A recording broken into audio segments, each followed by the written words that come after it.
where we are today is helping corporations develop star performers. So there's an incredible literature about what is a star performer. And it really is somebody who has high emotional intelligence. And that's usually what we're focusing on. If you look at, Tracy, the difference of someone who's very smart, high IQ, someone who has technical expertise, and then someone who has this concept of emotional intelligence, all the literature says the star performers, 90% of what makes a star performer is emotional intelligence. In layman's term, what is that? Well, in layman's term, there's some personal sides and social sides. On the personal side, there's personal skills or competencies. What those are understanding yourself and managing yourself. On the social side, it's understanding others and managing others. Now, some people are very good on one side, and some people are very good on the other side. To be a star performer, you need, of these 20 competencies or skills, probably 10 or 11 in the different areas.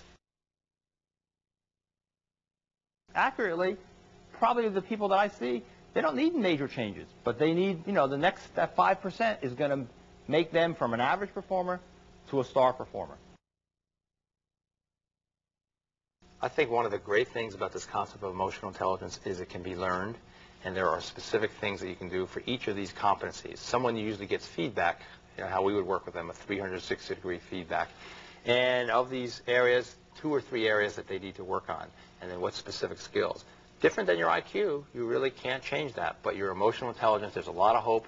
It's the key factor that makes a star performer, and there's a lot of strategies and things you can do to raise each of these areas. How much of it is superficial, real quick, like what you wear to the No, I wouldn't say much of it at all. It's a lot of things of being a strong leader, giving good feedback, being conscientious, being trustworthy. I mean, these are all some of the competencies. Using influence, conflict management, being self-aware, self-assessment, confidence. So those are most of the 20. And in each of those areas, somebody would get assessed. Where are they strong? Where are they weak? How can they move up in that area? And in this climate with the economy not in a great place, right. Can people say, I want someone to come in and help this situation out? Should they be recommending that? I think they should go to their HR department, their training department.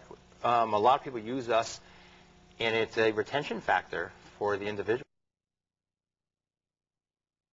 Organizations look at organizational design and leadership development. So we really help businesses look at their objectives by developing star leaders and star teams. When people get elevated, what worked before no longer works.